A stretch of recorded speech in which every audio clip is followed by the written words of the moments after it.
We will continue to have additional manpower and staffing out from 6:30 a.m. until 4:30 p.m., specifically patrolling the residential communities and associated bus stops every day.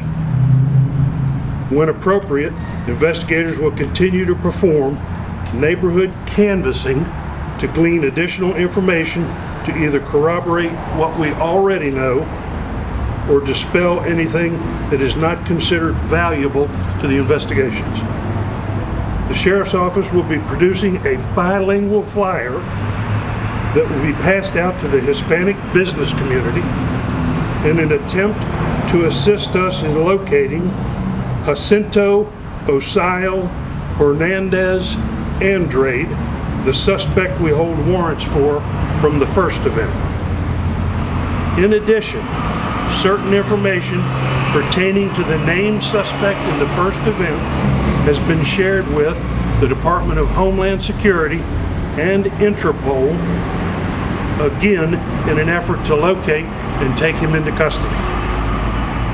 There will also be additional forensic interviews conducted on some victims to gain further information from them that they themselves may have discounted as unimportant during the first interviews, but may now choose to relate to us.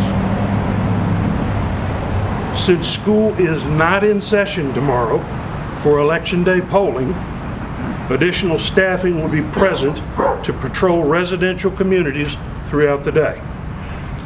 The Sheriff's Office is treating each of these incidents as credible and using appropriate investigative techniques in all of them.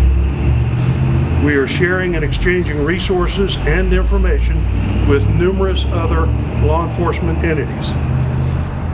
We want to do the best we can to make everyone feel safe. We will continue the additional patrols indefinitely to ensure that all citizens feel like they are as safe as can be as they go about their daily duties.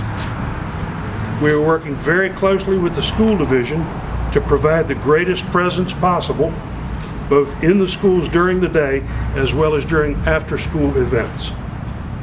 Again, we ask that the citizens of this community be vigilant in exercising good, safe practices for personal safety.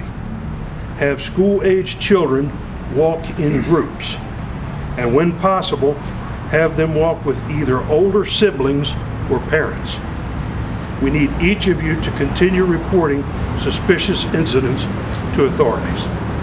Do you yet think that there might be a relation between them, even though it's different descriptions, that it could be a group that's doing this? It does not appear as though any of the cases we currently have, based upon the information we currently have, are related.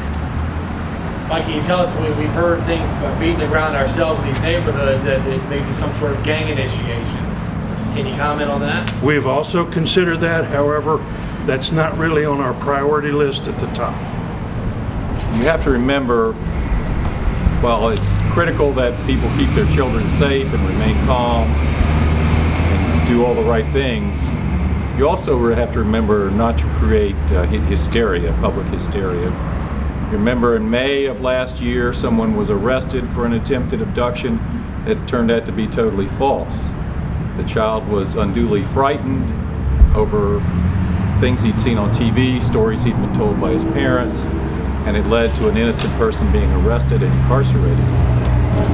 We don't want to create that type of scenario again. So while we need to be diligent, we also need to be mature and sober about all this.